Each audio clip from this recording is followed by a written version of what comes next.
I was on patrol, and I heard the call come over dispatch. Green Drive, I have a female with stab wounds. Attention, ambulance. Ambulance is needed. You could tell by the tone of her voice that it wasn't normal.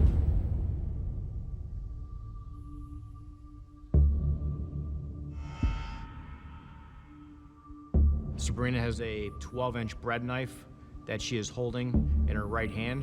She's covered in blood. I can see blood on the blade. I can see blood on her. Immediately, we started screaming to drop the knife. It almost like snapped her out of whatever she was in, back to some type of reality. I kicked it away from her and we put her down on the floor. It was a very tense couple seconds.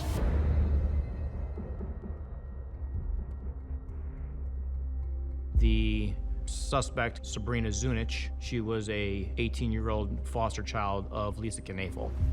Also inside the house was Megan Sinella and Haley Knoefel, Megan being 13 and Haley being 3 years old. The father, Kevin, was away on a trip. He was a truck driver and he was in Michigan at that point.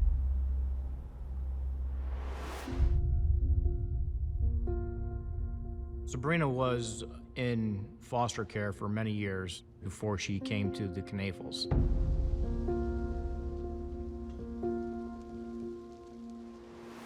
Sabrina landing with the Knoefels really represented a fresh start for her. She went from a troubled home with her biological father and grandma to a youth shelter where she did not want to be. She's getting along with the family. She's doing great at school. She's not getting in trouble. Things seem to be looking up for her. I couldn't find anything indicating something like this could happen.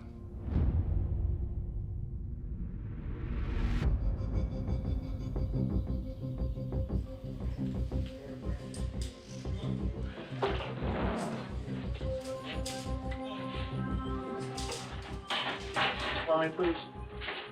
You remember me, right?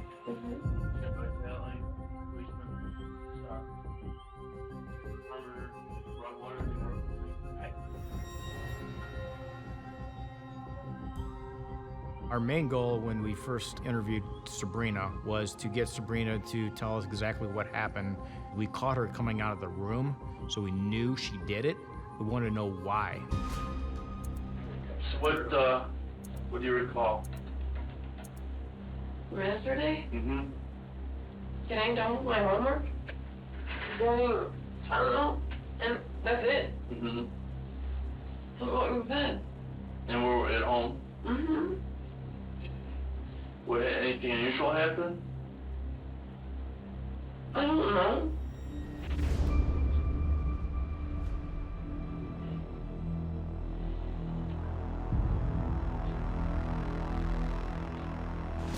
How do you get along with Kevin? Kevin's a miracle. I mean, he's more the one that helps me out. Because this has Megan to deal with, and so we made agreements a long time ago that if I need anything, that I can go to Kevin. How about with Lisa? How are you dealing with her? Me and Lisa have never been the best. She's never seemed to like me, and she's been wanting me out of the house.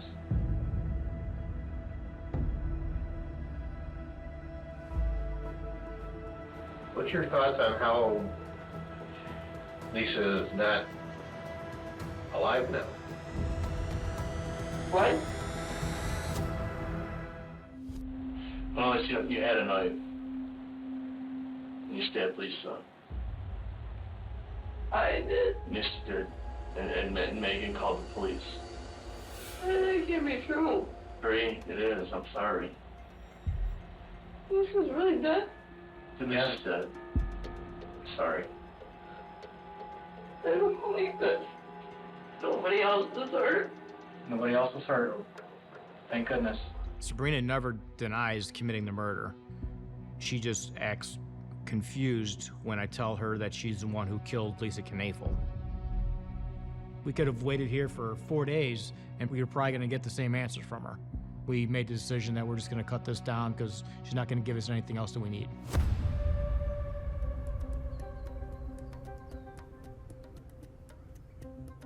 I was hoping to find some text messages, some emails, some search history as to why this crime took place. Over the past several weeks, Kevin Knoefel and Sabrina text messaged each other over 1,000 times.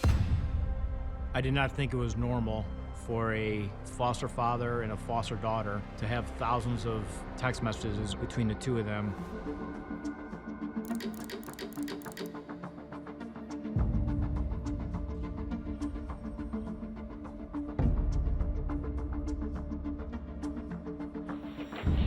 How you doing? Ron Parmer. We were confident that Kevin left for work at 8 p.m. the night before the murder, and he didn't get back into town until after Lisa's death. So we wanted to know from his perspective as to if there was any argument going on at the house before he left. And then you told me you wanted to talk about his wife's work. Correct. That's the subject matter. Yes. So, I told his lawyer that we would just talk about the work, but I was hoping that maybe he would open up and give us some insight as to what was going on and why the reason that this happened. Kevin, do you know anything that was happening at the house the night before you left for work that night? well, hang on a second. We just talking about his wife's work. What's going on at the house the night before is not his wife's work. Okay. Where does your wife work at? Rowlett County Children's Family Services. What does she do there? She was a social worker for the children's section unit. He was looking down. There was no tears. There was no anger. Were you and Lisa in the process of going through a divorce?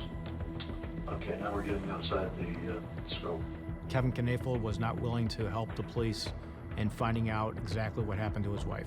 Why is he not cooperating with us? What is he hiding from us?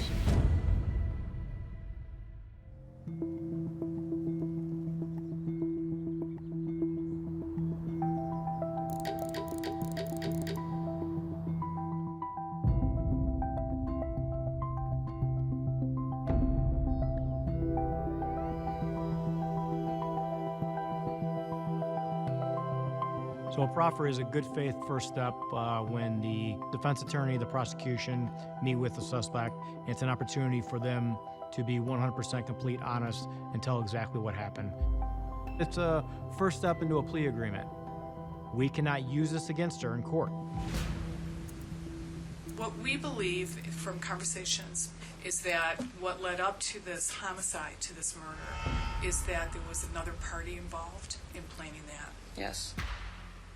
It was Kevin Knoefel, my foster father. It was Kevin's idea, and it was talked about after we were having sexual relations, and him and Lisa were having problems in marriage. He wanted to get a divorce, but Haley, which is a 3-year-old daughter of his and her, was in the picture, and he wanted full custody. She would get custody, or it would be shared, and he didn't want that happening. So the alternative was for this to happen. When was it, after you started to live there on a daily basis, that your relationship with Kevin changed? When did the sexual nature start to change? It all started not with sex, but with massages, because he was a truck driver and his legs would cramp, so it was inner thigh. Then it progressively got into sex. Does he ever tell you, hey, you can't tell anybody about this? All the time. Did he say what would happen if you told Then anyone? you'd be taken out of my care and I could lose my foster parent license. What did you say in response to that? I would never do that. Okay. Tell on him. As Sabrina and Kevin's relationship continued, Sabrina described the increasing tension she felt from Lisa, and that Sabrina felt that she wasn't welcome in the house anymore. So Kevin convinced Sabrina that if she did kill Lisa and did get caught, that she would only do 2 to 5 years, that he would protect her, and that after she got out, that he would be there with her. They would buy a house, and basically she can be like a mother figure to Haley. So have you talked to him since No. then? Nada, no money on my books, no letters, no calls, no nothing. Nothing. Nothing. That's when we learned that Kevin helped plan this murder. It was calculated, and essentially Kevin using Sabrina to get his wife out of the picture and to collect life insurance money.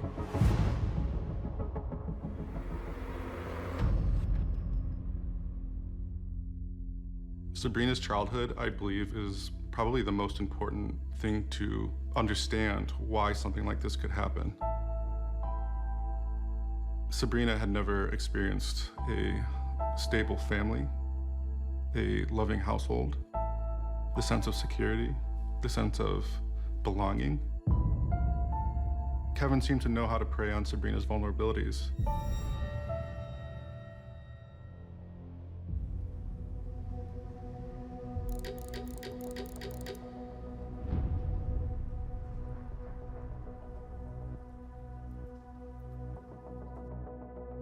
In my opinion, the verdict came very quickly.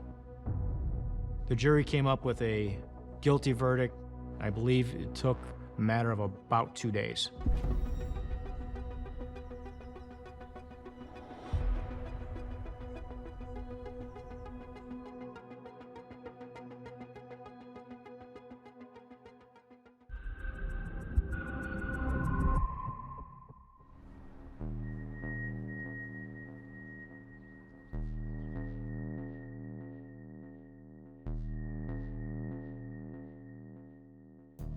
She was described as having some sort of a mental episode. The mother made a decision to take her up to the hospital to have her checked. The mother and daughter that brought her there left, leaving Rory in the care of the hospital.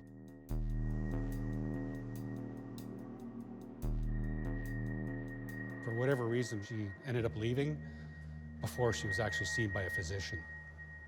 We see her exiting the hospital on her own. That was the last known sighting we had of her.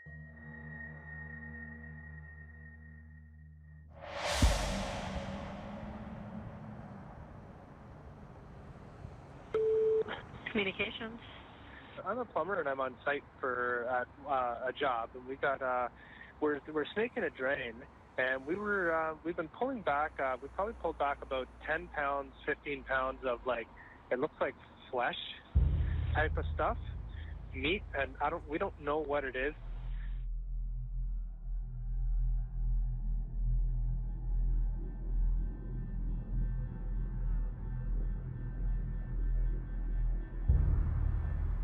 The issue started several days before. He didn't want any plumbers called. He tried snaking the drain himself. He was taking efforts to fix it. By the 29th, it was getting so bad. The smell, the pipes were backing up into the people's bathtubs. People upstairs just took it upon themselves to call a plumber. The officers on the scene decided to knock on the door of Adam Strong's basement apartment. They recall him putting his head down and making a comment almost instantaneously that the jig's up, it's a body.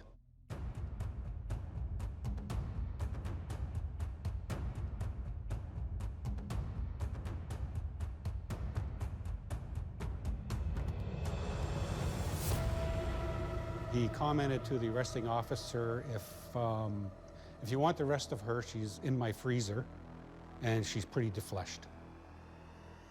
And there, in fact, was somebody in the freezer, as Adam said.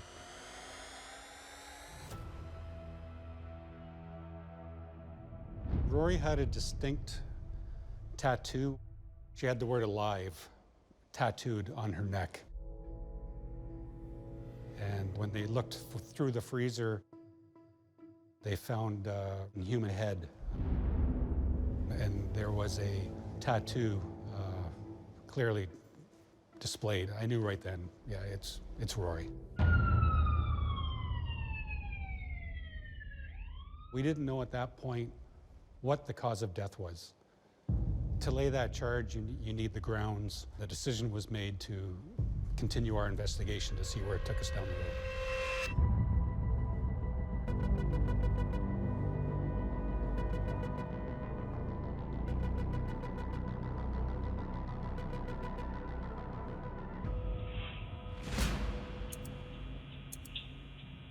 said to the officers, if you're looking for the rest of her, you'll find her in the freezer. My question to you is the person in that freezer, Rory? I decline to answer that question. Okay. You're saying you decline to answer it, but you're shaking your head this way. Does that mean anything? No. Okay. Any interest from you at all in telling us your side of things? No. Nothing? No. Okay.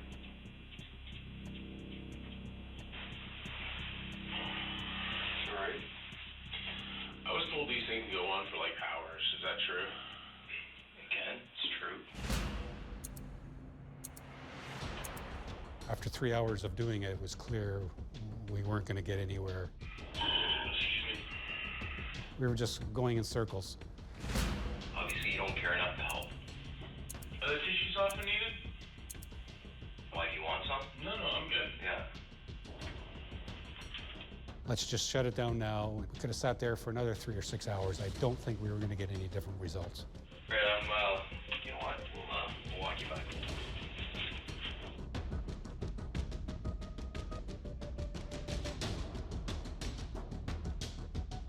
Really, all I got from that interview was a sense of who Adam was to help us go further down the road with the investigation. Thank you very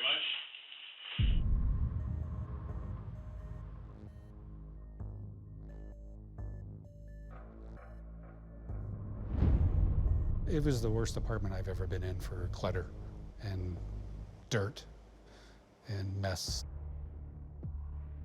You could barely move because of a few little walkways in there. There was a number of sex toys located in the apartment, restraining devices, handcuffs, and whatnot.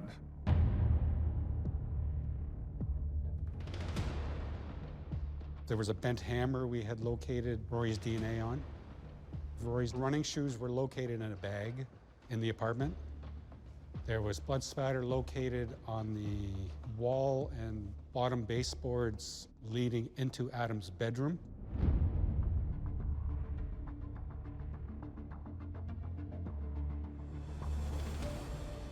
That knife's only designed for one use and one use only. It's a knife used by hunters for gutting and skinning animals. To a logical person, it doesn't make sense. You keep all that evidence around, but it seemed to be the way Adam thought. The DNA that was located on that knife, it wasn't through blood. It was tissue-like material. We sent that knife off for analysis. We received the results back. That knife contained the DNA of a second female. The second victim was a 19-year-old female who went missing in 2008, and very much like Rory, she was out of the house on her own. Both victims were in their late teens, and both victims were of more of a petite build, longer, brown hair. Almost a splitting image of each other. She went missing 10 years prior, and Adam went undetected for 10 years. It makes the hair on the back of your neck stand up.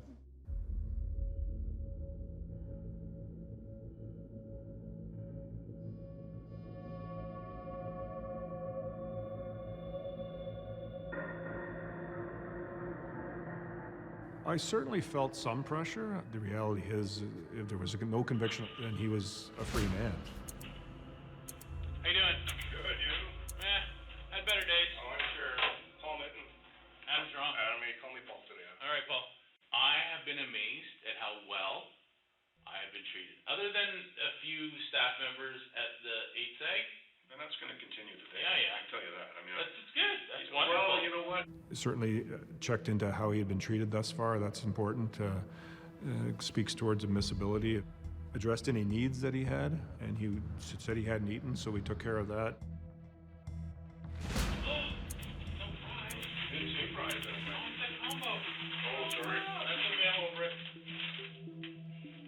I certainly knew we couldn't rush into talking to Adam about the case, given the fact how it went with the two detectives back in December of 2017. Sharing a meal with somebody, breaking bread with somebody, it's a chance to bond and talk.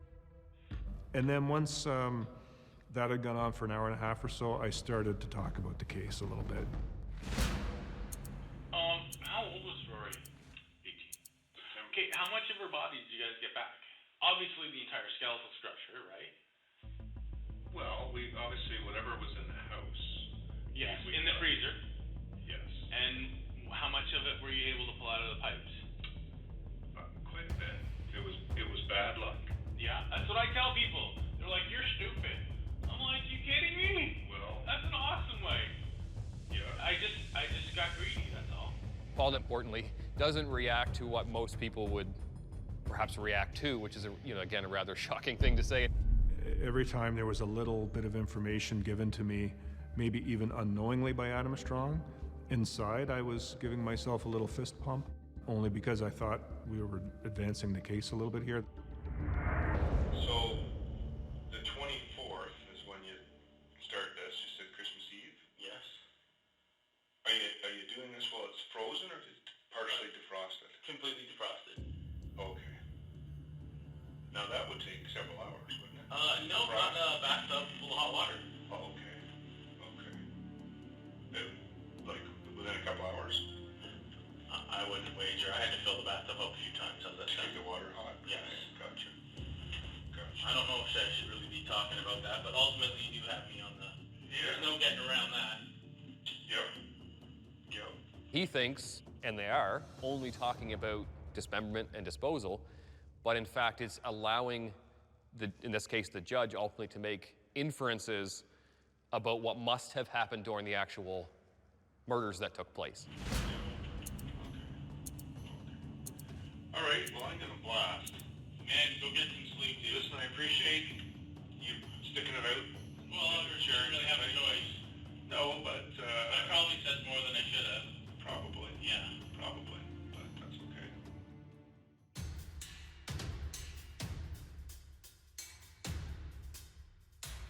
The judge watched the entire 12-hour interview, went through it, and the ruling came back quite clearly that Strong was well taken care of. He seemed comfortable. His needs were all met. There was no trickery. There was no oppression.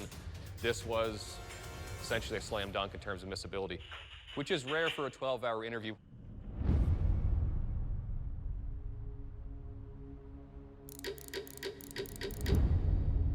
Adam was convicted of first-degree murder on Rory and ultimately convicted of manslaughter on the second victim.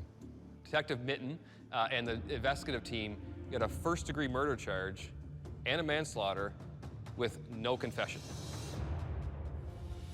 There definitely was a danger. They pulled the indignity, so if things went south in that interview room, he may have walked. That would have been a travesty. It's really tough to describe Adam Strong. I have never met an individual like him. It was a tough investigation, but we speak for the victims. We're trying to bring them justice and give the family answers. The sentence he was given is the maximum sentence you can receive in this country. So yes, I feel justice was served. Wounds to the head, focus, lots of blood on the floor. God. Buildings! Stay on me, Drew. Clear. Clear. Got blood in the kitchen, blood down this hall. We got one down, shell casing on the floor. As we were in the process of obtaining a search warrant, we were able to determine that it was Laura Grillo that was deceased on the floor. Laura Grillo was 37 years old. She was very active in her community. She was like this ray of sunshine. She wanted to just make the world a better place. She was gonna get married in a week. Laura and John were together about 7 years total. Together, they have one child, 4 years old, and Laura has 2 older children from previous relationships.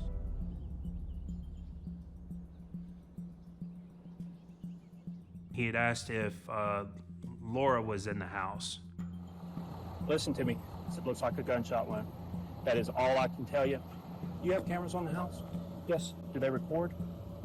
They used to. I don't know if they do. Okay.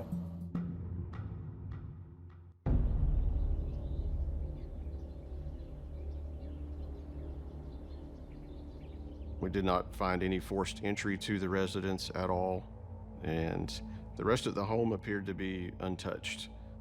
This did not appear to us to be a random attack. Somebody wanted her dead.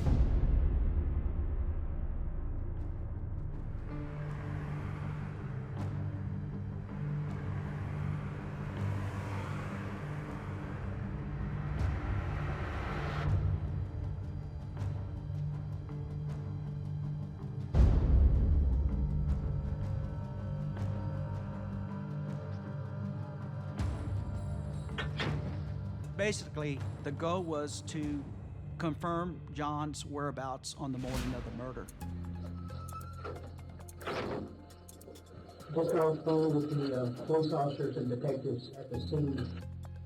I'm sorry for your loss. I want you to know that we're going to find out what happened. Get a little closer.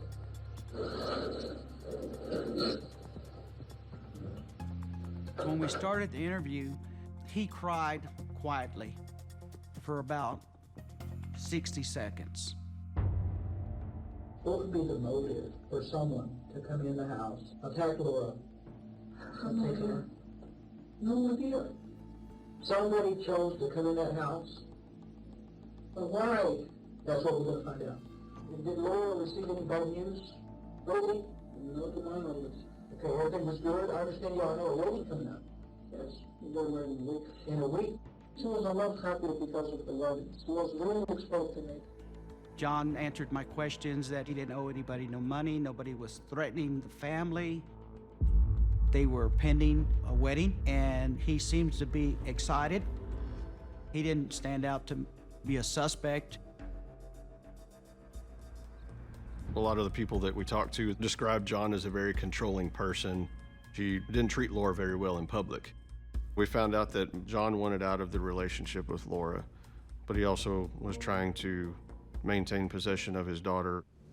We were able to gather video surveillance footage from a couple of home improvement stores that John told us he went to that morning in Dallas, which proved that he was actually there at the time that Laura was killed. So we knew that he wasn't responsible for this himself, but we couldn't say at that point that he didn't have some involvement in setting this up. And we were able to confirm that a short time later, he had met up with 2 workers in his construction business.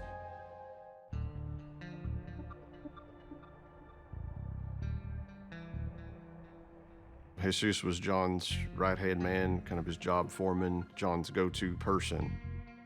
James said that he had only been working for the company for 3 weeks, so he had barely met John. And he texted me, don't be late, whatever. Don't be late to 8 o'clock. We were gonna meet up at Home Depot.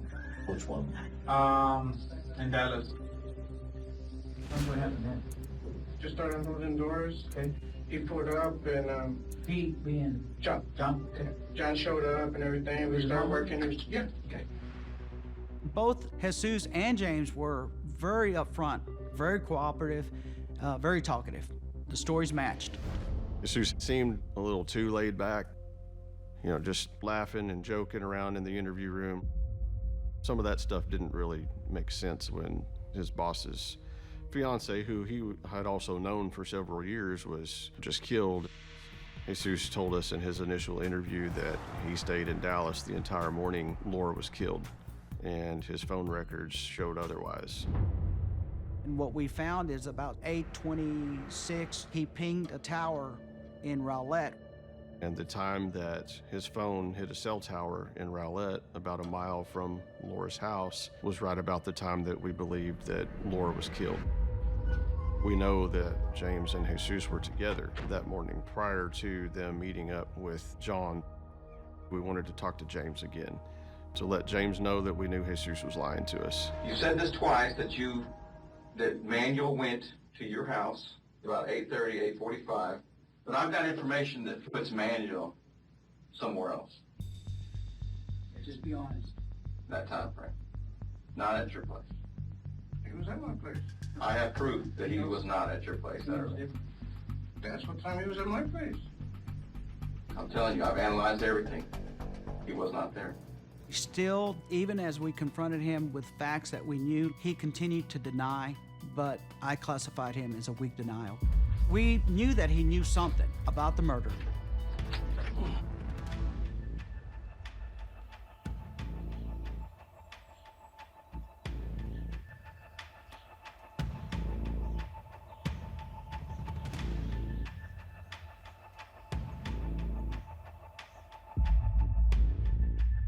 They still haven't released James.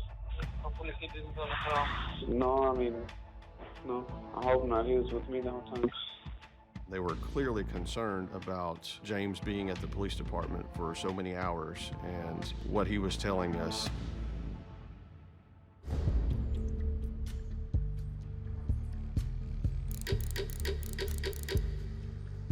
We were able to get in contact with a couple of his ex-girlfriends, a former roommate of his, and these people had direct knowledge about Jesus being hired by John to kill Laura. Also, we were able to get a tip that Jesus was in Florida, and we provided that information to the United States Marshal Service.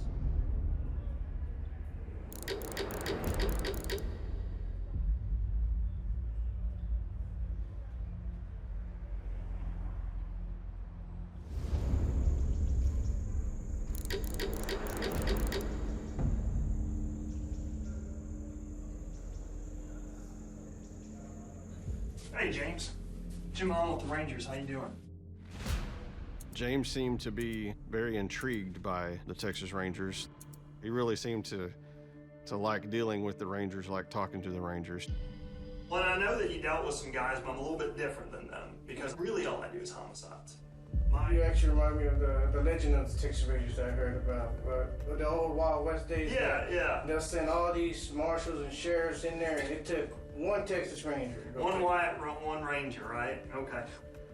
Texas Rangers, they're a legend here in Texas. I think it made an influence on James in order to give more of the truth.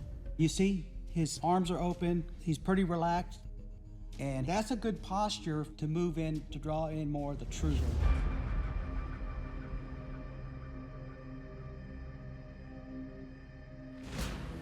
You're on the edge of the Grand Canyon, right?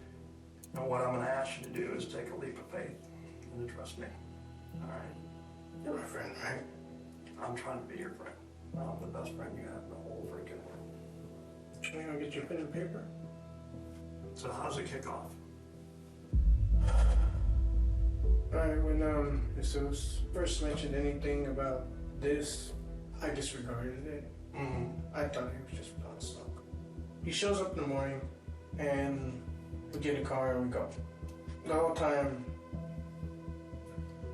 I'm still thinking he's even when he gets there. He gets out, he does his thing. I heard nothing. And when he gets back in the car, what does he say to you? Let's go. That's what he said. Yeah, he shot her. Is that how he did it, or? He just shot her. Right in the head.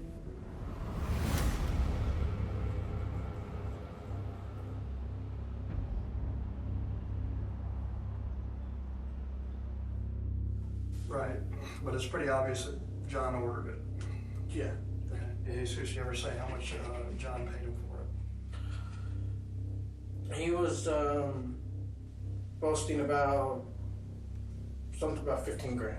Once James finally did decide to tell us what he knew, we were able to take John into custody as well. Hey, come on in. Have a seat. This was a well-planned murder, and we needed to close this case. We needed John to confess. Let me cut to the chase a little bit. Jesus is a dumbass, all right? At the end of the day, you shouldn't hire a dumbass to do a job because he's going to screw it up, all right? And if he doesn't screw it up, he's going to talk about it. I didn't hire the dumbass, that's my problem. Do what? I did not hire the dumbass. I did not pay him any money, that's my problem. I did not want Laura killed. I tried to get married with her for at least 3 years. I loved her, I still love her.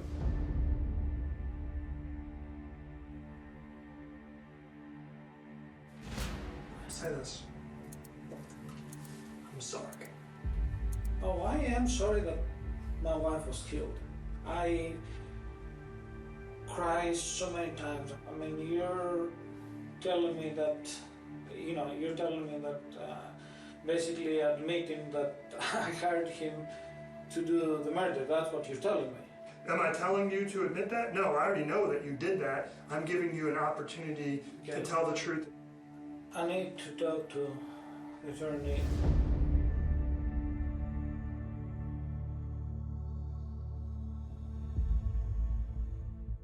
Both John and Jesus were sentenced to life in prison without the possibility of parole. And because James did decide to cooperate in this investigation, he was allowed to plead guilty to a murder charge instead of capital murder, and he was sentenced to 25 years. I was glad we were able to hold the individuals responsible, accountable for what they did.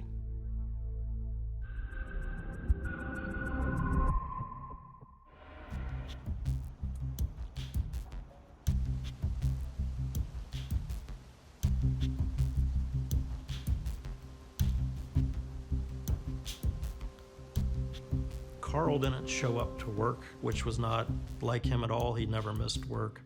So people started calling, and of course they called me. Do you know where he's at? I was like, no. One of his friends started calling around and ended up calling the police.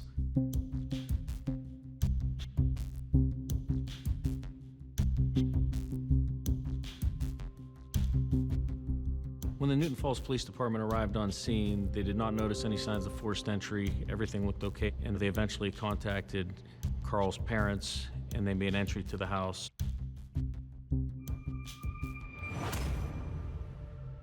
We found Carl located at the bottom of the stairway, covered in a tarp and a comforter, with gunshot wounds. How I found out was my oldest brother called me.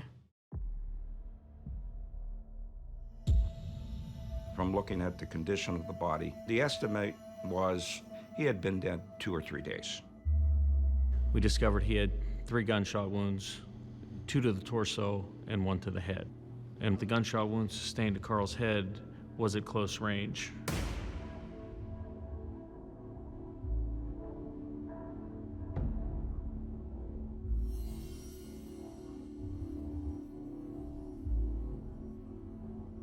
It was obvious signs of foul play, instantly apparent.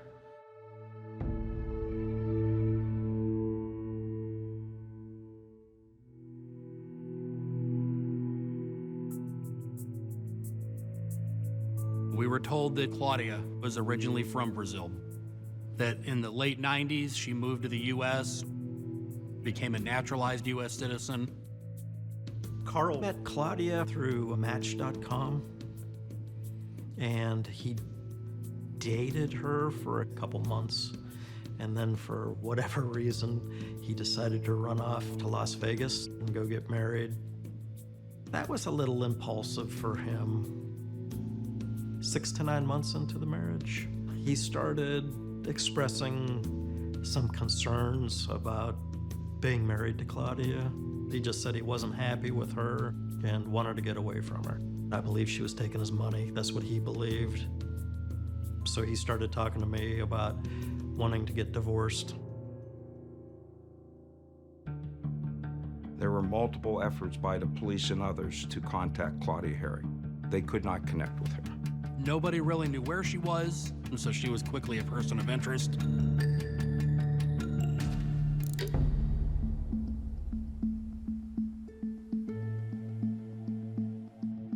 Within a matter of a couple months, we had Claudia located in Brazil. But based on Brazilian law and the Brazilian Constitution, they did not allow for their extradition of citizens to a foreign country, even if they're suspected of committing a crime such as homicide. So the U.S. government, they just ran into a brick wall. Brazil just didn't want to cooperate. Claudia was just living freely, out in the open. Her belief was Brazil would never extradite her, so she just got away with murder.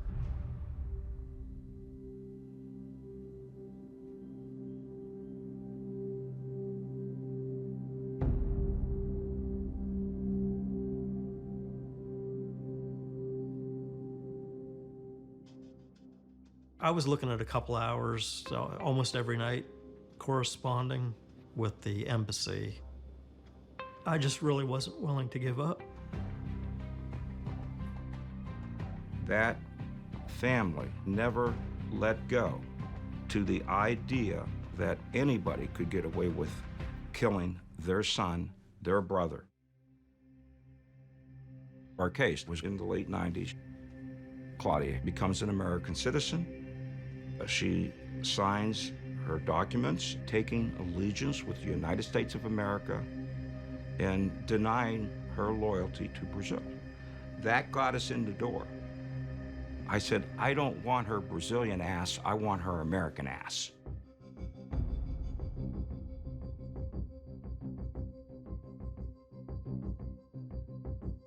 It was a huge relief to get her back. It was like a big block off my shoulders.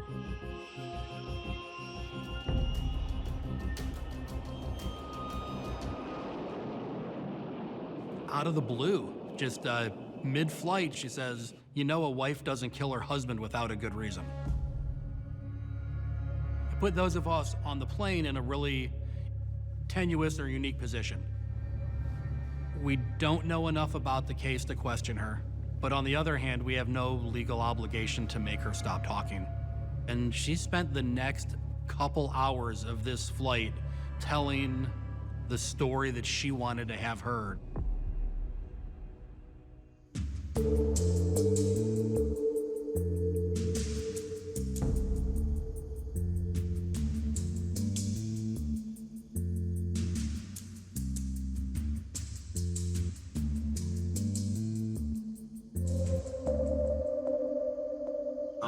Now, it's my understanding from what I hear that while you were on the plane ride up here, you gave these guys a statement about what happened. That Yeah, partial. partial statement. Okay, great. But I kind of want to start at the beginning. I want to go back to March 15th, 2007. Okay, you're gonna start from the end. Well, yeah, well, the beginning of the end. Yes. Kind of. I start think, backwards. It's gonna start backwards. I- It's not fair. I think, in fairness, I think what you had already talked to Tony and I about on the plane, I think that would be a very good place to start. As soon as we got married, but I didn't want to be married to him. All of a sudden, he was a different person. He scared the life out of me. He treated me very, very bad. He was like very aggressive with me. He beat me. It was torture. He tortured me. During the interview, Claudia was claiming to be a battered wife, which we found no evidence of. What she was saying didn't match what the detectives were hearing from any of his friends, family, former girlfriends. In those cases where you have that type of abuse, there is always some type of corroboration. In her case, there was zero. I was pregnant, and he got very, very angry. He went crazy. He said, I never want to be a father. I never want to have children. I want a wife. I said, but I'm 4 years old. I can't. I'm not going to get an abortion. You will get an abortion. One of the things that I noticed right away was how rehearsed everything she said seemed to be. There were a lot of statements that she made in the interview room that were just verbatim, just word for word what she had said on the plane. Even some of her hand movements. It was like she had been practicing this story, and that struck me as really odd. After that, things start spiraling out of control. right? Yeah. I had a plan. If he doesn't want to accept this pregnancy, I'm gonna kill myself. I bought a gun. I went to firing range, right? Because I want to shoot. I have to understand about the recoil. I can't say that I've really been made aware ever of somebody who bought a gun or obtained a gun to commit suicide that went to the shooting range and practice. Here's the thing from the aspect of an interview. Sometimes a lie is more powerful than the truth. We just had to let her keep talking because the more that she does that, the worse it is for her. So he got home, and I said to him, forget it. I'm not gonna have an abortion. And he grabbed me. He threw me on bed, and he grabbed my throat. I just defended myself. He was very angry, and I already had this plan to commit suicide. He said, that's a very good idea, but just do me a favor. Go to the basement to do that, because you're gonna splash my paintings. You're gonna splash blood all over my paintings. I mean, basically, he just told you that his paintings are more important than you. Yeah. So you're pissed. Yes. What happened next? Well, what happened next is that I got very angry, and I got up real fast and I shot. Shot what? I shot at him, and I was lying down. Come back over here, please. Please. Yeah, I was going. I got up real fast, and I shot at him. He wasn't too far away. My plan was never, not for 1 single minute, to kill anybody but myself. Swear to God, there was not for a single minute I thought about it. It was relief. She confessed to shooting him. Now Mike could ask the tough questions. I guess probably the simplest question that we didn't ask. Instead of killing him, would it have been easier to just get a divorce? I tried. He wouldn't let me. And what was his story? What was his answer? I love you. I beg you, won't change. I love you. I love you. I can live with you, most beautiful woman in the world. I love you. I swear I'm gonna change. I was sitting there thinking, how could anybody believe this? Right from the beginning, it felt like theatrics. I think her narcissism overshadowed her intelligence and common sense, and that when she walked out of that room, that she probably felt like a winner.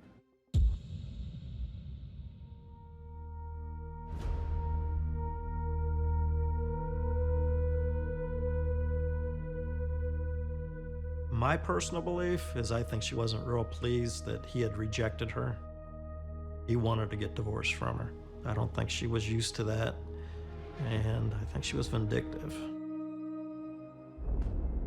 Claudia was sentenced to life in prison with the possibility of parole after 28 years, because that was actually one of the stipulations to the extradition. You cannot overestimate the value of interviews and confessions. I got very angry, and I got up real fast and I shot. It's instrumental to our convictions. The confession brought out her lies, which were contradicted by the evidence, which in my opinion is the best kind of evidence to have. I was relieved. I don't take cases personally, at all, ever. But this case was so different that I was happy to see some closure for the Hoerig family.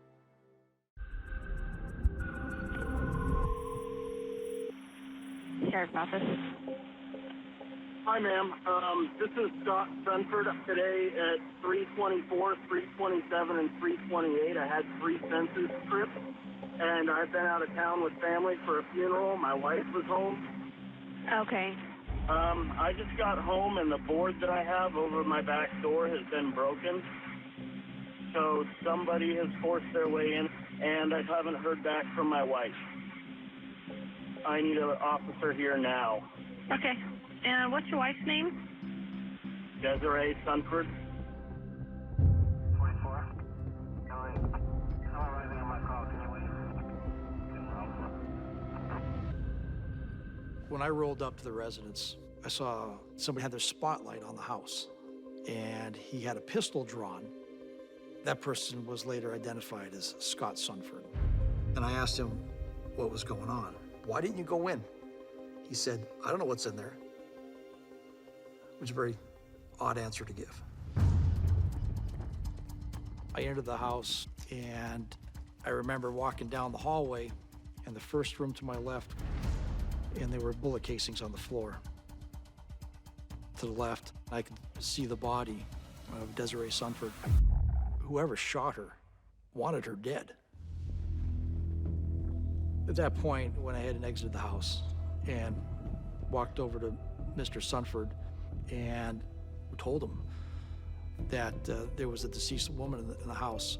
We believe it's your wife. I remember telling him, I'm terribly sorry. I'm terribly sorry. He had a stone cold look on his face. It seemed like it meant nothing to him. And I told this to the detectives when they arrived on scene. I think this guy knows something about this. Either he did it, or he knew who did.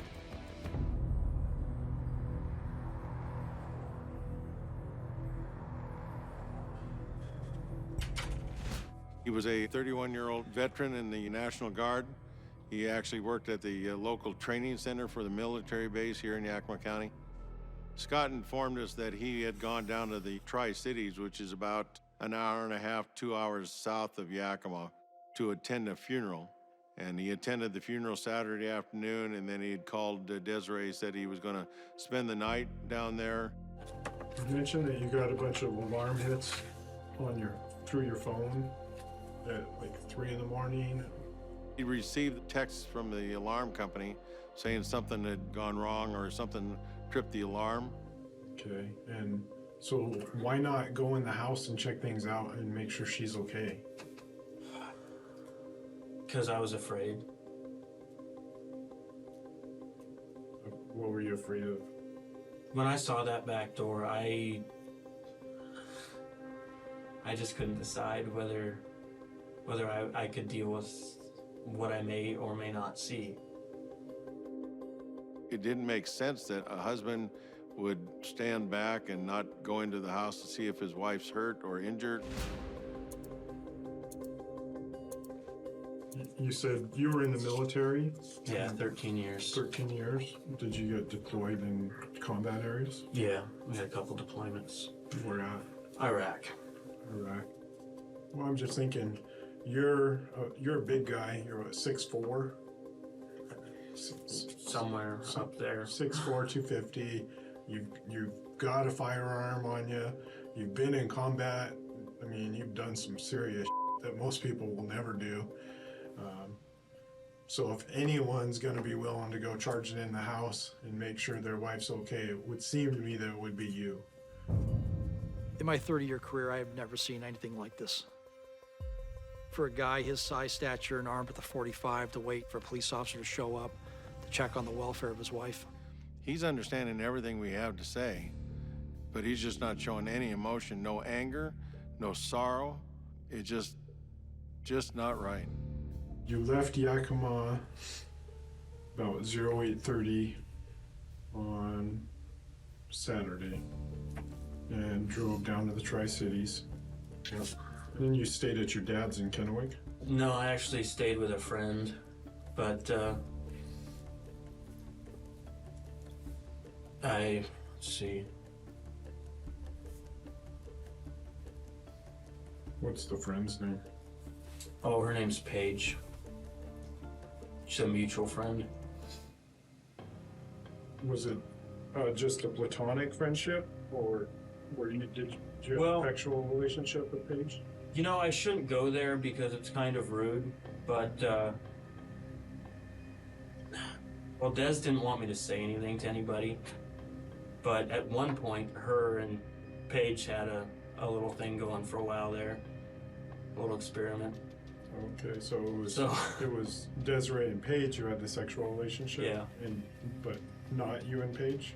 Or sometimes, we all did. Sometimes you and Paige too? Honestly, we all did. We're in the beginning of this investigation. As we learn more and more, we were finding out there was some type of a love triangle. Paige Blades was a 23-year-old mistress to Scott Sunford. So it sounds like you and Desiree had pretty open relationship. Generally, Social-wise, no. were- No? Generally, no. Just with her. Just with her. There was a special relationship with Paige? Yeah. We felt that we were not getting the full story. It's a relationship between a mistress and a gentleman, and that his wife is dead. Okay, how much is he involved, or how much she involved, or are they both involved?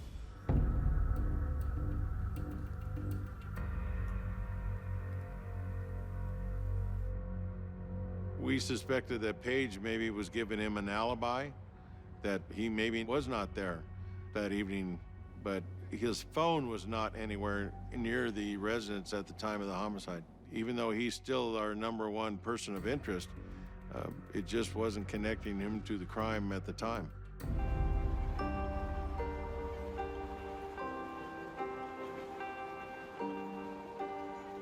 A tip came through the local Crime Stoppers telephone network, and the person told us that the name of the shooter was a Marty Grismer, and that he had killed Desiree Sunford. We had not heard that name anywhere in the investigation. We needed to confirm how this person that was calling us knew about this stuff, and it turned out that it was Paige Blade's phone number. If she knew this information, why didn't she call us directly? Things are just not adding up. Paige told us that Marty is a friend of hers, that they work together, and he kind of takes care of her. Marty was my best friend. Marty and I started dating for a little bit until he found out about Scott, and I told him I couldn't see him anymore. He's the one that got me the house. He bought my car outright, cash. He pays my insurance. He's done my grocery shopping. He's taken very well care of me. At one point, I believe she told us that he just worshiped the ground she walks on, like he was obsessed with her.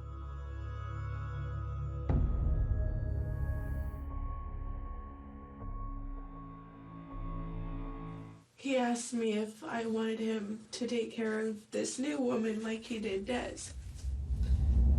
And I asked him what he was talking about. And apparently, he decided that if the baby was Scott's like it was supposed to be, then Desiree would cause issues. Oh my God.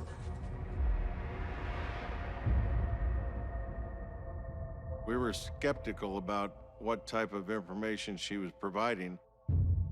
Is she throwing him under the bus, or is she directing it differently for us to follow?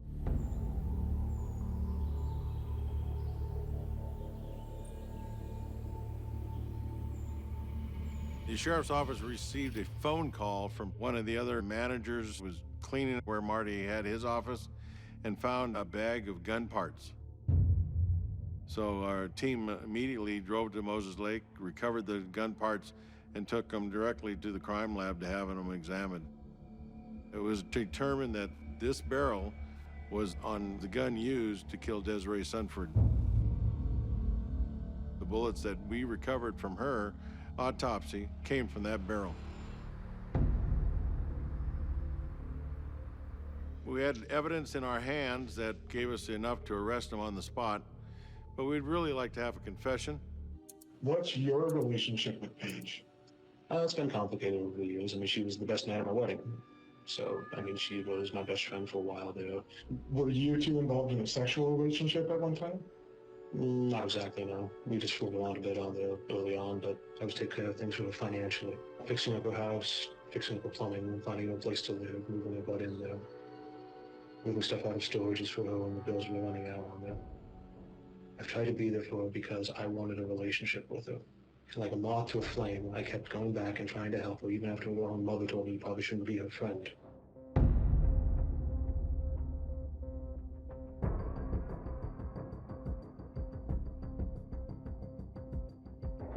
Did you ever offer to kill Desiree Sunford for Paige? No, I haven't. I've never offered to kill anyone for anything. It's not in my nature. Have you ever discussed killing her with Paige? No. Did she ever ask you to kill Desiree Sunford? No. Paige is saying that you are the one who shot and killed Desiree Sunford. She said that you confessed that to her And she came in and gave a taped statement to that effect.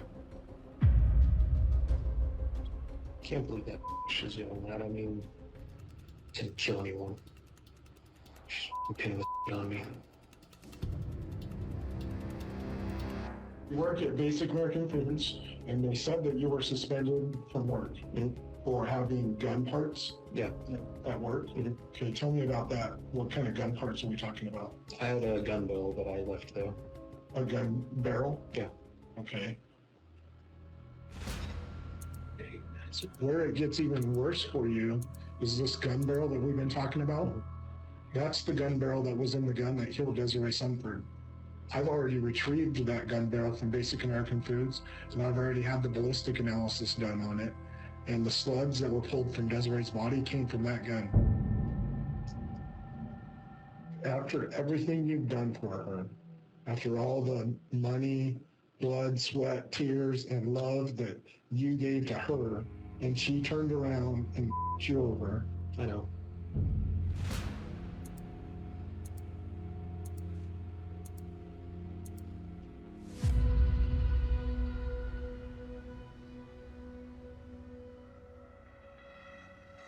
An Alfred plea is he's not admitting to the crime. He's not confessing to the crime. He's just saying that the state, which would be the prosecution, has enough evidence to get a conviction.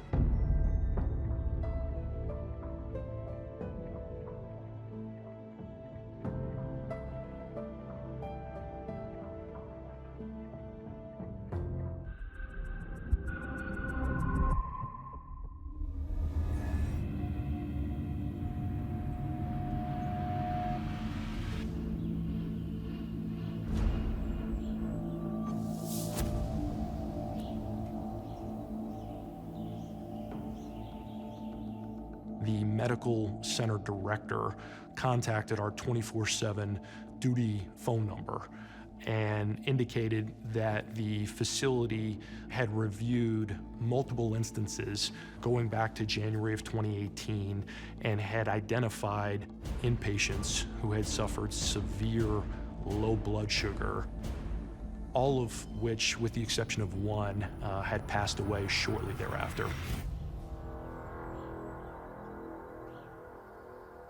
The victims in this case were all elderly males.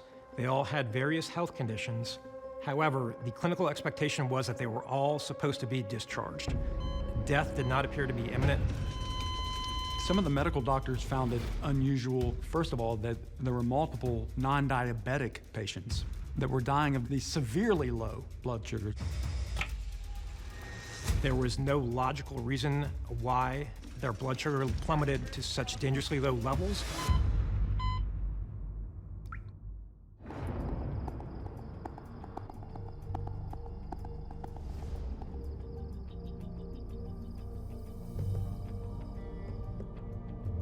Within a day of opening their investigation, they contacted the local FBI office, and we got involved. Through time cards, work schedules, and other records, that helped narrow down the possible list of subjects or suspects that could be involved in the case. It quickly became apparent there were a total of 4 individuals at the hospital out of 1,200 employees who were there at each of the dates for these events.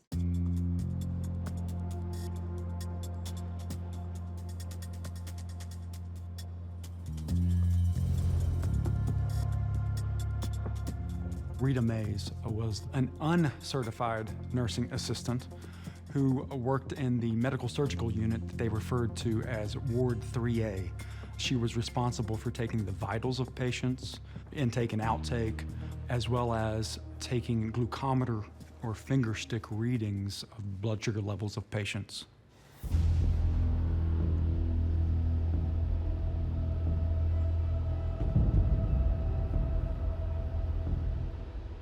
It is 8:17 p.m. Special Agent Earl Gilliam here with Miss Rita Mays. What's your title? I'm a nurse's aide. In the initial interview, you really just want her to do as much talking as possible so they can go back later and impeach the information that she gave us. Our team was directly across the hall to just listen in. We were putting the pieces together to see what we could make of what she had to say. You ever administer insulin to patients? No. Not at all? No. Aides are not to give any type of meds. And what about the med room? Do you go to the med room where they keep the medications? The only time that I've gone in there is when I've been with a nurse. She denied being in the medication room alone, which we knew was contradictory with what witnesses told us previously. And what's important there is that the insulin was stored in the medication room. Some of Rita Mays' coworkers on 3A had various accounts that stuck out to us as far as red flags. She more or less did not act normal when compared to the rest of her coworkers. There were some instances where she held patients' hands while crying bedside with them as well too, which a lot of the staff indicated to us was abnormal. I'm not going to find that what you're telling me, I'm not going to find that part of it's not true or all of it's not true. No, sir. I will swear. I will swear to it. Okay, and you I will don't know. swear to it. If we had to go to court, I would swear to it. Would you be able to take a polygraph concerning this and pass it? I will not take a polygraph. Why not? Why not? I'm asking. Because I have a torn ACL and I have constant pain and I wouldn't pass it. Okay. The pain would make you not pass it. Yes, sir.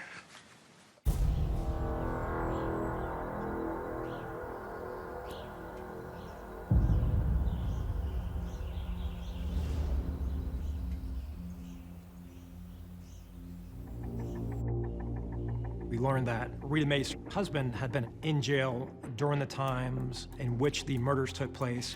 Rita Mays' husband would call her almost every morning after her overnight shift ended. Night. Was it? Oh, yes. During some of these calls with her husband, Rita indicated her struggles with her interactions with these patients. At 4 o'clock in the morning, I had to take over sitting one of the one-on-ones, and the one I was sitting with, I wanted to freaking strangle. Why? I couldn't keep him in bed. They had given him Haldol, and that didn't work, so they gave him 2 shots of Haldol, and he still was wound up.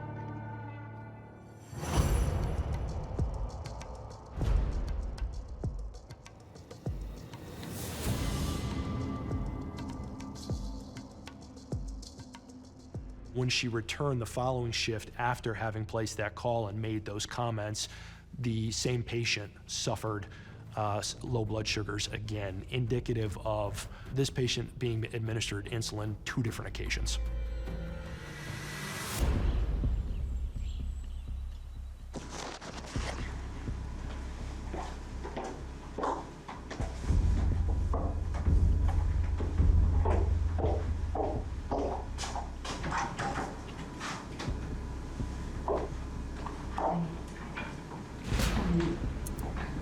Nice to meet you. My name's Carrie. Hi, Carrie.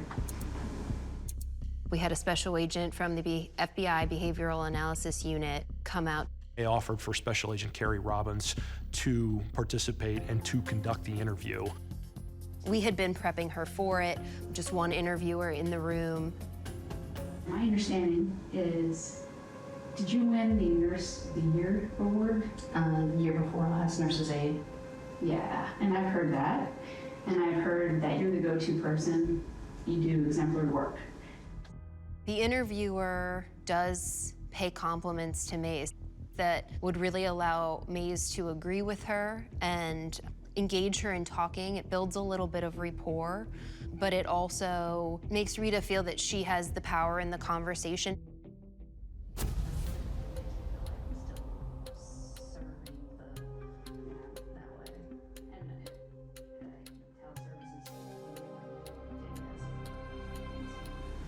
For whoever may have had a role involvement in that, do you think there's ever a justification for doing something I don't know why. That would be crazy to do something like that. That's basically taking a life. And that's not a good thing. Not at all. I'm here to listen and to want to understand you and what happened. Are you saying I did something? Is that what you're trying to say? Because I didn't do anything.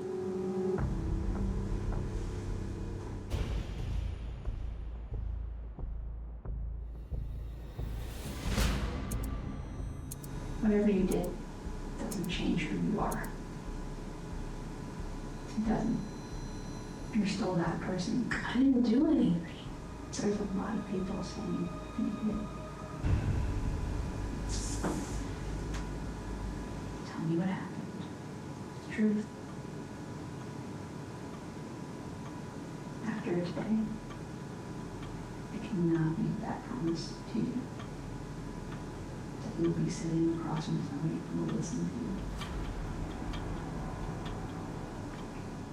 You can see she's hunched her shoulders and drawn her arms across her body as pretty defensive. So to me, I think she was panicking a little bit. I think with what you're accusing me of, from here on out, I need a lawyer.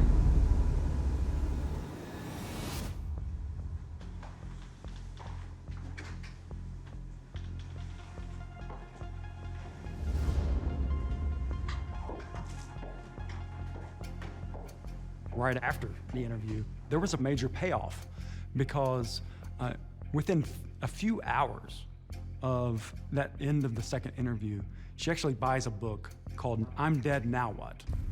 Indicating that she's having potentially some suicidal thoughts. Why? Because she's just been told she is the prime suspect in all of these cases. It almost gave us more fuel to figure this out. We're going to get to the bottom of this.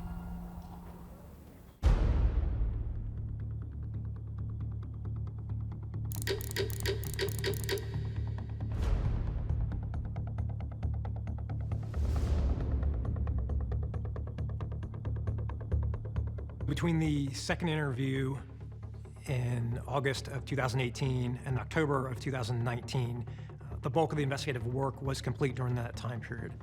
The investigation involved a review of hundreds of thousands of VA employee emails, years worth of internet browsing activity, a review of hundreds of hours of recorded phone calls, a review of other electronic media and electronic evidence as well. What we learned at that point in the investigation was that Rita would talk with other staff members on Facebook Messenger, and they would, in real time, be discussing patients and what was going on the ward. And Rita was referring to some of our victims. What happened to this patient who was in this room, and what about this patient? So she was following up to see, essentially, did they live or did they die?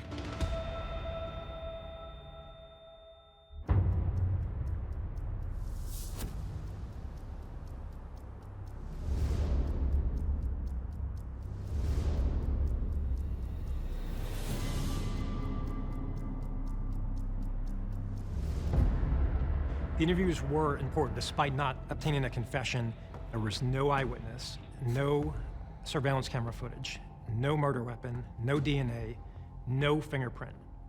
Therefore, the culmination of the interviews strengthened the investigation.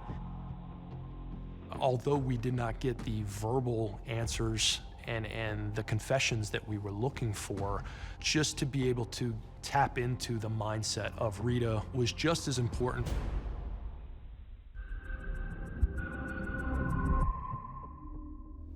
911, what's the location of your emergency? Hey, 306 2 mile drive. My boyfriend's unresponsive. He has some poke wounds inside of himself, and he's late. I put him in the shower to revive him. He's not revivable. Please help me. Please, please. Tell me the address. I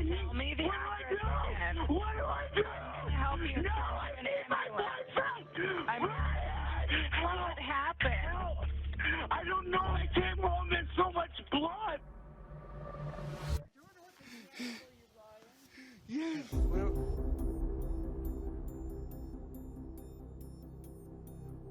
I need my man. Okay, come here. Yes. Walk with me. Oh my God. No, baby. Oh my gosh, please. Ryan Lamb was uncontrollably emotional, screaming, yelling, crying, just wailing.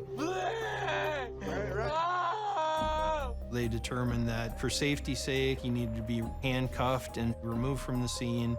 Please, please. Okay. I just came home.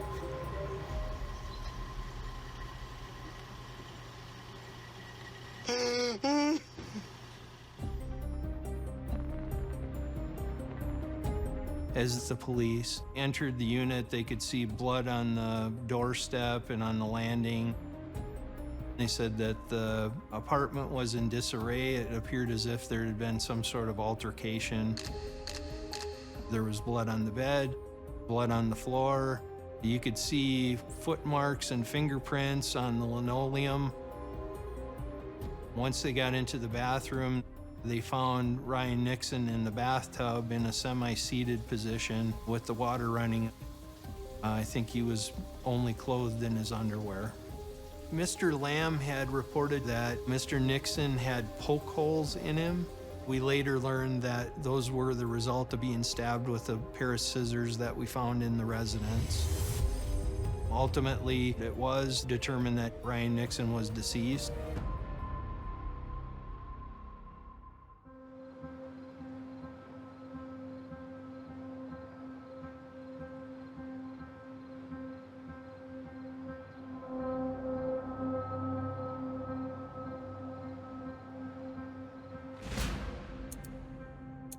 No! Oh my God, Mama! Oh my God, no! No!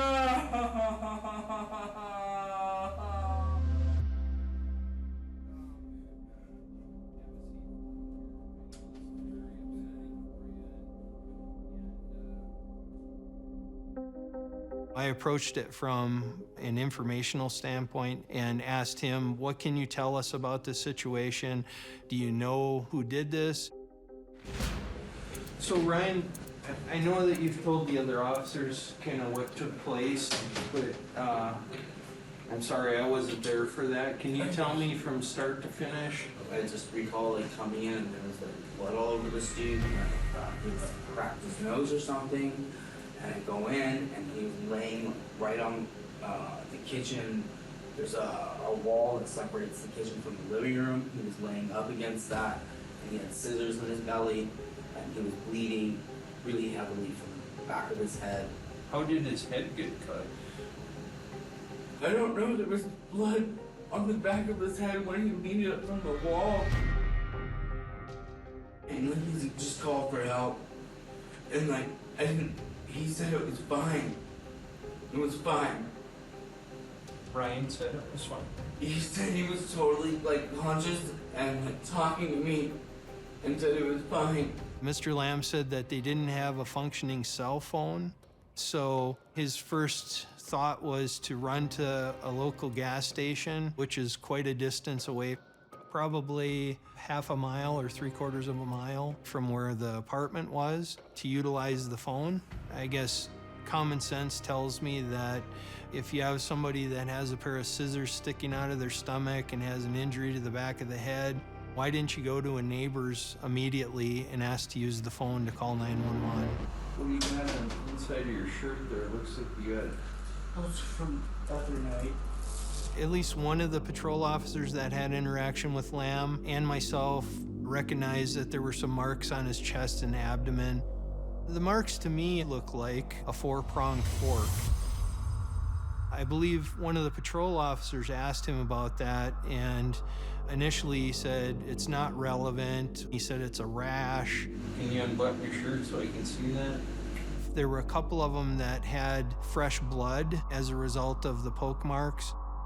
which told me that they were fairly recent. So it was not normal, in my opinion, and I wanted to know why. What's that from? It looks like a fork. Yeah. What's it from? Well, this really sex. Sex. Okay. So we like to put belts around each other's necks. Or, sometimes we would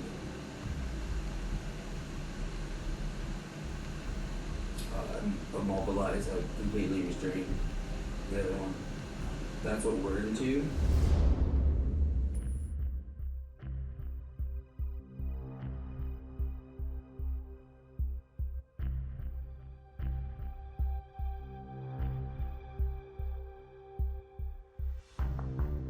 One of the neighbors upstairs to Nixon's apartment told me that she heard two people arguing. One of the voices said, "You stabbed me in the chest." The other voice said, "Well, you stabbed me with a fork." Obviously, that was significant to me because Lamb had fork marks on his chest and abdomen, and Nixon had been stabbed in the chest with a pair of scissors. Learning that information, as well as other things that I had gleaned from the interview, I was fairly confident that Lamb had played a role in Mr. Nixon's death.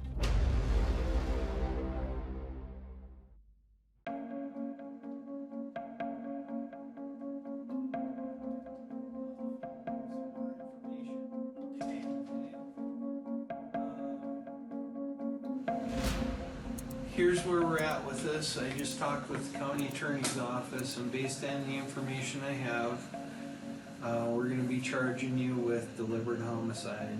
Oh my God, are you serious? Yeah.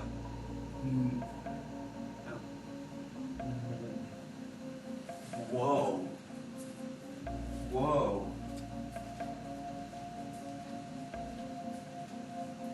Whoa. No way. Yeah. Oh my gosh. I think that Mr. Lamb's reaction, he was legitimately shocked.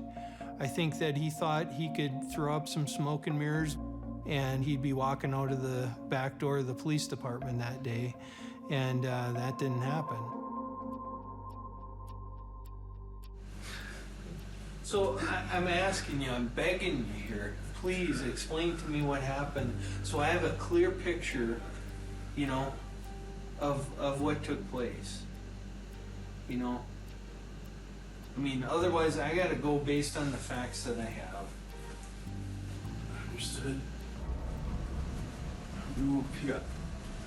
I poked him too hard, maybe his head, or if I poked him in the back of the head, I'm not sure. So how did the blood get out by the front door? How did that happen?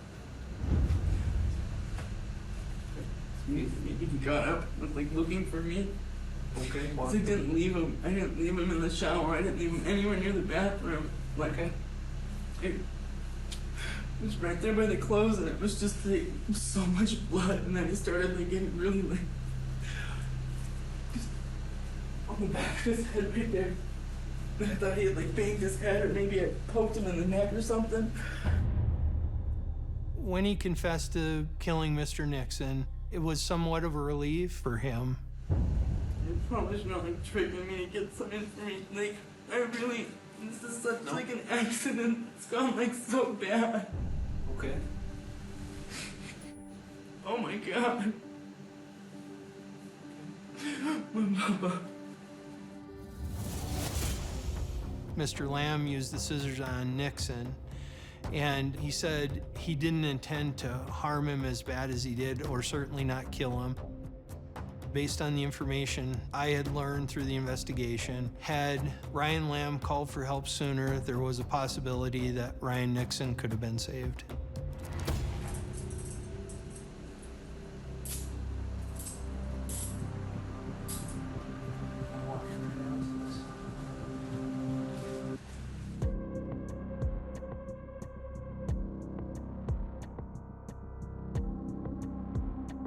The autopsy revealed that there was a fractured rib. The sternum was fractured also. and then internal organs were damaged, causing Mr. Nixon to bleed to death. The prosecutor felt that that warranted deliberate homicide because the level of force that was used.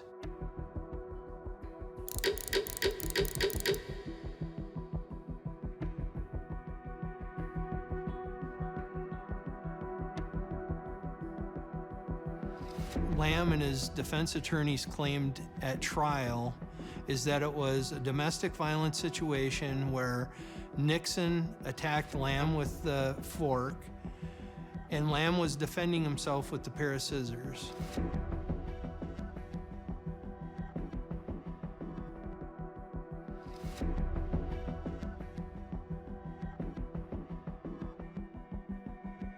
Lamb took an Alford plea, and what that means is Lamb wasn't owning up to any culpability in this situation, but felt that if the case were tried again, that he would likely be found guilty. It's never as clear-cut or obvious as people think with a confession, but I'm happy with the job that we did. I feel satisfied with our investigation in this case, and I don't want to sound arrogant or boastful, but I would challenge any other investigator to do more.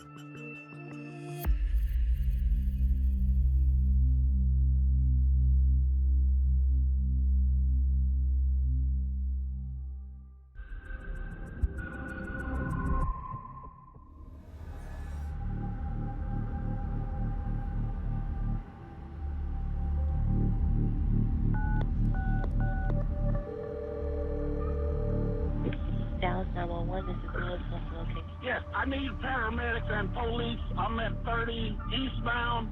I need somebody here real quick. What's going on there? Someone has shot a driver. Yeah, this is the Postal Service. There's a postal vehicle here. I don't know if he's still breathing, but there's a gunshot through the front windshield. Oh, man. We learned that one of our motor vehicle service drivers was shot and killed while he was in the course of his duties on I-30. We were able to identify the victim as Mr. Tony Mosby. He had been with the post office about 14 years, 58 years of age at the time. There was multiple gunshots to the front of Tony Mosby's postal truck. One of the rounds had gone through the windshield and struck him in the face. And that was the round that took his life.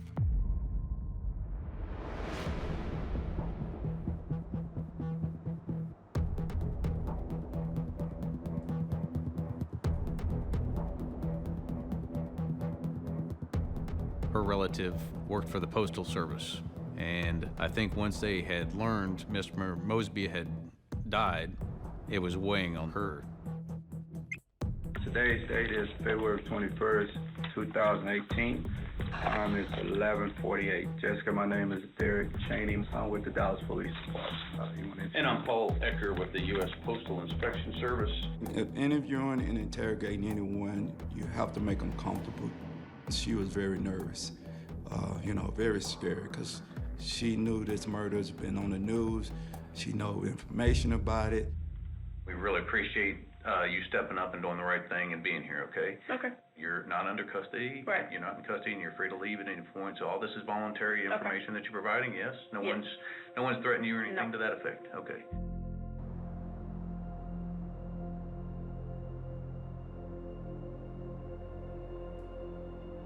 We had dinner there. After we were done, his cousin, Donnie, actually called us to see if we wanted to go bowling or anything. We had them meet us outside the restaurant. Okay, and you said they. Who was all? Donnie is his cousin, and Chanel is the girlfriend. Do you know him by Donnie? Do you know by his last name? His Farrell. Donnie Farrah. Mm-hmm. All right. Tell me what happened. We decided that we were going to go to a bar and shoot some pool. A lot of times people, they're a little bit hesitant to come forward when it comes down to these investigations. They always have a saying, snitches get stitches. So we want to make sure that they can talk to us and come forward about everything. What happened? We then left and went to CJ's Dillard's. We were there roughly until about 1:30. After that, we tried to go back to the hotel. Chanel was driving. Okay. Donnie was in the passenger seat. Okay. There was a U.S. Postal truck in front of us. She was driving very close to this truck. She then swerved over to go around him. We passed up this U.S. Postal truck. According to Donnie, the driver of that truck flipped us off. When I looked to the right, and the gun that Donnie had was sticking out to my side of the window. Okay. How did he position his body? He kind of leaned out a little bit to where his head and his right arm was sticking out of the window. I had heard it go off. How many shots did you hear? Roughly about 3. And all 3 shots came from the gun that you saw Donnie hold? Correct. Do you have your phone now? Yes, I Could you do. show me a picture of him? I sure can. At that point, we have now identified the shooter, Donnie Farah.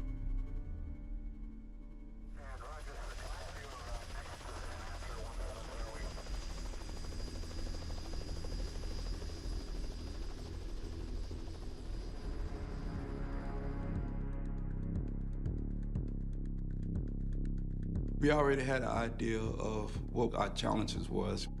We know that he will deny he had any involvement, but also he didn't know what we knew already. It's all about that approach, so that way they'll know me, not just a guy with a gun and badge. Walking into that room knowing that everything is at stake, it's game time. Thanks so much. I need to talk to you, okay? All right. You all right there? So, what's your name, man? Donnie Farah. Donnie, okay. Where you from? Where I'm from? Yeah. Where I was born? Yeah. Los Angeles, California. I was born in West Covina, California. You from LA? Yeah, I grew up in LA. Okay, cool. So the biggest thing when I walked into that room, I wanted to make him feel comfortable, so my goal was to build a relationship with him, build a rapport with him.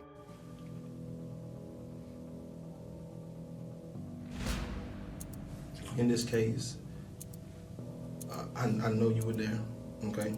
I know you were there, and I know really what happened, but I want to help me understand, okay, what happened, Mark. Yeah, like I told you before, everybody make mistakes. You made plenty of mistakes. I made plenty of mistakes, all right? But at the end of the day, as men, okay, we own up to what we've done, right? And we move on, all right? All right, so on the way from the pool hall, where did y'all go? It's walking. I don't remember stopping nowhere. After we left the bar, I don't remember stopping nowhere. Okay. Huh? Can't remember stopping nowhere else. Okay, so I'm like really half asleep, you know. I'm like so faded. He kept using the term he was faded, meaning that he was under the influence. He was trying to make me believe that he was so drunk where he just don't remember anything. I knew that wasn't truthful. I know you fired at that guy. I know you fired at the vehicle that he was in, all right? You think we just showed up at your house and picked you out of all these millions of folk? You think we did that? Just out of random, we say, hey, we're gonna mess with old Donnie Jr. today. You think we did that? No, Doc. That ain't the way it works. You see what I'm saying? You're a young man. You got your whole life ahead of you. All right? But I need to know what happened. Did he make you that angry? Or was it just an accident? I was faded. You was faded. I was real life out of it. The gun. How long you owned the gun? I ain't owned it that long. It was not even mine. It was given to me. It was given to you. Who gave it to you? Some guy. Really? How? What kind of gun is it? 38. At any moment, he could ask for his attorney. So I wanted to make sure to keep him talking to me. The only reason I had it, to be honest with you, being honest, is I was working at 7-Eleven. That's why it was given to me. Okay. Because I was working up there. And for the past robbery, I mean, that's understandable. I mean, you got to protect yourself all the time. But we talking about this guy here. But this man didn't deserve to die. You know what I mean? This man that you shot and killed. This man was at work. You hear me? Did you mean to do it? No, I didn't. Were you just trying to scare him, or what was it? That was like my main intention. Was it just because you thought he was trying to cut you off, or what was it? No, I mean, at the same time, look, I ain't trying to make no excuses. You know, Yeah. I did what I did. Yeah. Gotta face the consequences. But Yeah. I was intoxicated.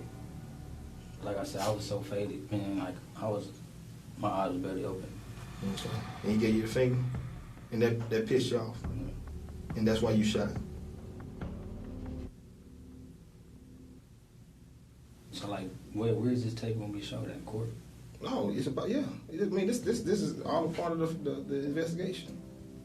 You see what I'm saying? Yeah, well, yeah, I did like that. What? And to be honest with you, boss, Mm-hmm. had it been somebody else, I wouldn't even have told him. We set the foundation where he could talk and made him comfortable. And that way he felt as if he could talk to me.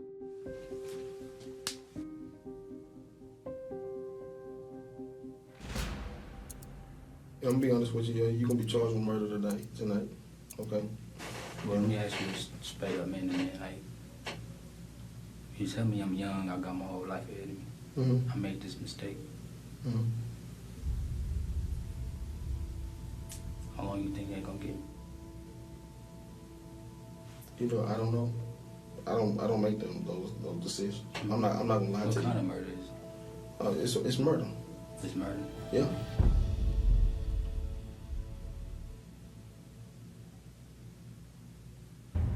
He finally sank over in his chair, and you saw his shoulders drop and his head drop, and it seemed like the full acceptance was finally there.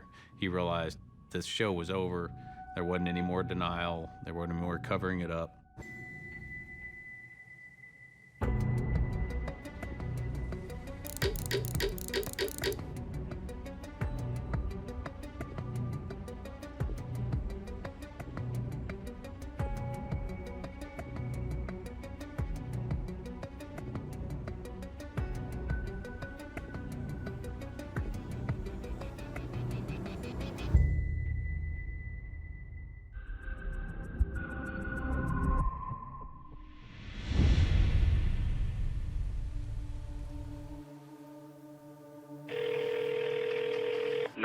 What's your emergency? Yes, I live at 85 Yale Farm Road. I think I need an ambulance. Okay, what's going on? The truck fell on my stepson. The truck fell on your stepson? Yes, and we just got home, and I don't think he's alive. Okay, he's pinned underneath the truck? Yeah, my husband's lifting up the truck. His chest is crushed? Oh, my God.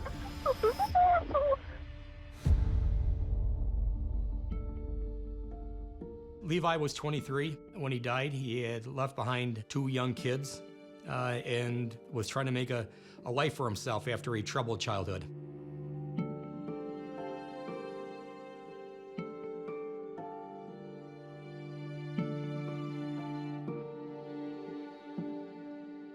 Levi married very young. He was a hardworking young man, worked hard to support his family.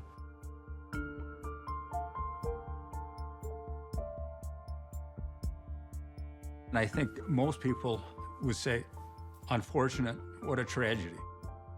A 23-year-old boy is killed for no reason.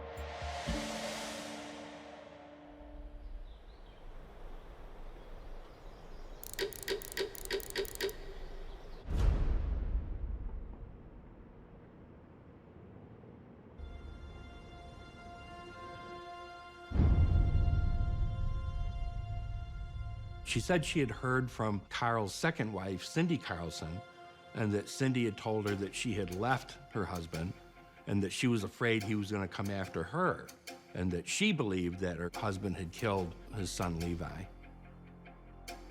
It was really kind of hearsay at that point, but we decided to take another look at it nonetheless.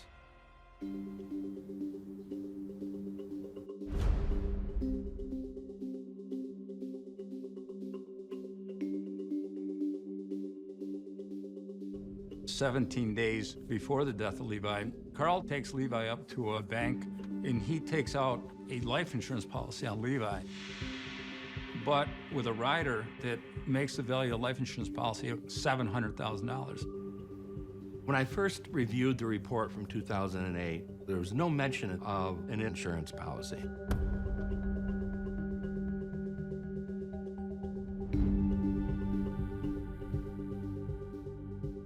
Of that money, Carl just spent money freely and didn't put away any savings for Levi's kids.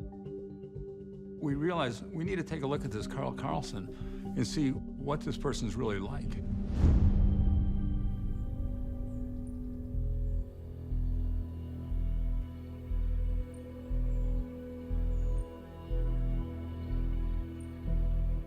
In 1991, Carl and Christina lived with their 3 children in a very small house on a very rural property in the woods. Carl said that the children were down for a nap and that Christina was taking a bath.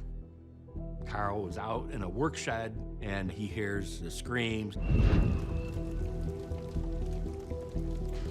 He just said he managed to rescue his children and pull them out of their windows of their bedrooms, but he was driven back by the flames and the heat when he tried to rescue his wife. I put a call into the investigator that was very passionate about the case back then, and he literally almost broke down crying when he received my call. Oh my God, I always dreamed that someday this call would come, and here it is. Carl gave 3 different versions of what happened that day, how that fire started. He was a volunteer firefighter at one point, so he has some knowledge of fire. He claimed that the dog had knocked over a jug of kerosene. Later, he said that this light blew out. There's different stories as to what the cause was, but it was suspicious.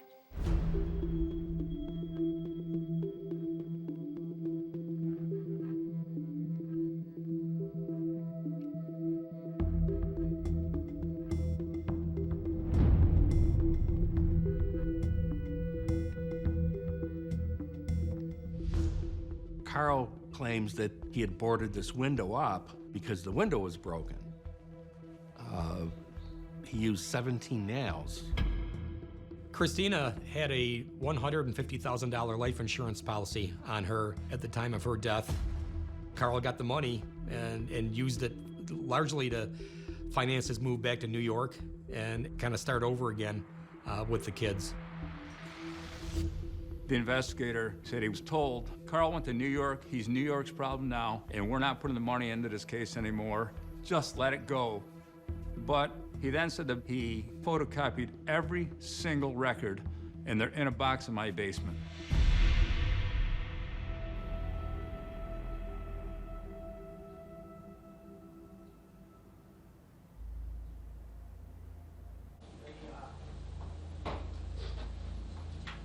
Go ahead and have a seat. Want me to take care of paperwork real quick? Will you do that, or you want to be here for that? That's all right. I'll just go ahead and take care of this if you want to start. Yeah. The onset is simply to focus on the death of Levi Carlson. I was very nervous because so much was relying on this interview, and there was a lot at stake here. If he is the person we think he is, then other people are at risk.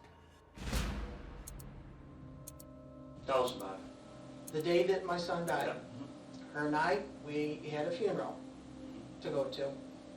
Left at 11:30, 11:45, somewhere like that. It was on the other side of Seneca Lake. Son was there. He helped me. We were working on the truck, changing the transmission lines, brake lines, the whole 9 yards. Went in, gave him some money, left. Went in where? Went in the garage, okay? And so we got done with it, talked to him, said goodbye. And so then we left, come back a little after 4, and went out there and found him. What do you mean you found him? I found him dead. The truck was on him. They come in, tried doing CPR, and he was already gone. Went down to the hospital. We weren't at all surprised he was sticking his story. You know, a lie stuck to becomes the truth, right? If he doesn't falter off that, it makes it difficult for us to put the case together.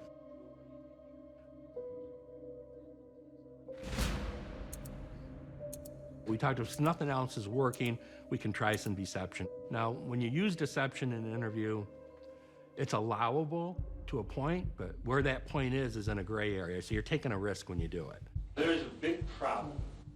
Now, we already knew there was no concrete time of death on this case.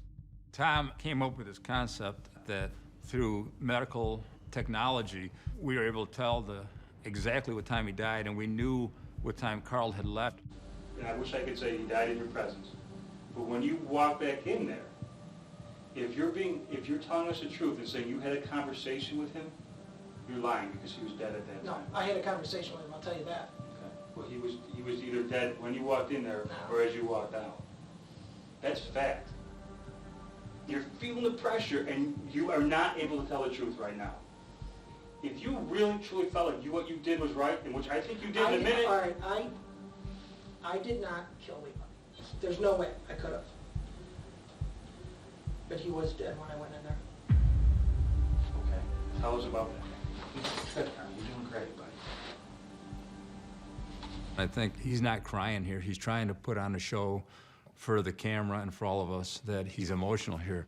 But the walls are closing on him. That's what his body language is telling us. Do you mind if I stand back up again? No, never mind. John's connection with Carl is almost like a father-son relationship that started early on into this interview. We know that we have our best opportunity to get to the truth by leaving John in that room alone. I let him down, I walked away. And I lived with that for 4 years. You know, you guys somehow, pulled that out of me. And in a way, it's been a relief. Good. It should be relief. But I could never hurt him. I couldn't. You did. Carl, it's all right. Come on. You're that close, man. You're close. Come on. Let it out. Let it out. I could tell he's ready to tell me something really big here, and gave him all the encouragement I could. Come on. I'll walk with you if you do. What are you gonna do for me? I'm gonna stand up and say this wasn't premeditated, cold-blooded murder, that it was just something that happened. It happens sometimes, Carl. That's what I'll do for you.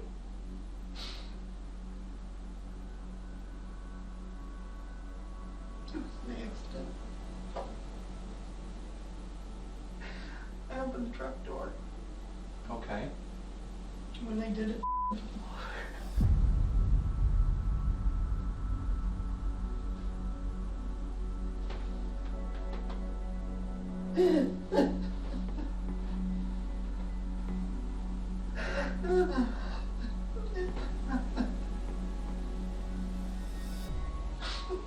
and if I had hit the box underneath it, it wouldn't have happened. Carl, it was an accident. Why'd you try and hide it? He comes out with his final version that he caused the truck to fall on his son, and then basically walked out and left him dying on the floor. Carlson is a sociopath, pathetic human being, and he was a budding serial killer. I think he derived a high from murder. I think he enjoyed it.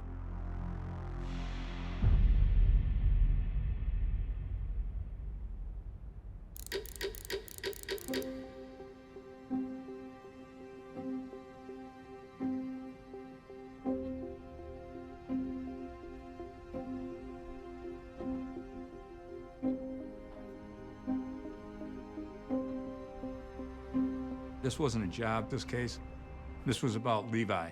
This was about Christina. It was about all the people that got their lives destroyed by Carlson. The scary part was he took out life insurance policies on his 2 granddaughters. It's insane to even think that you could take out a policy like that and not inform the mother, but he did it. And I have no doubt they were next.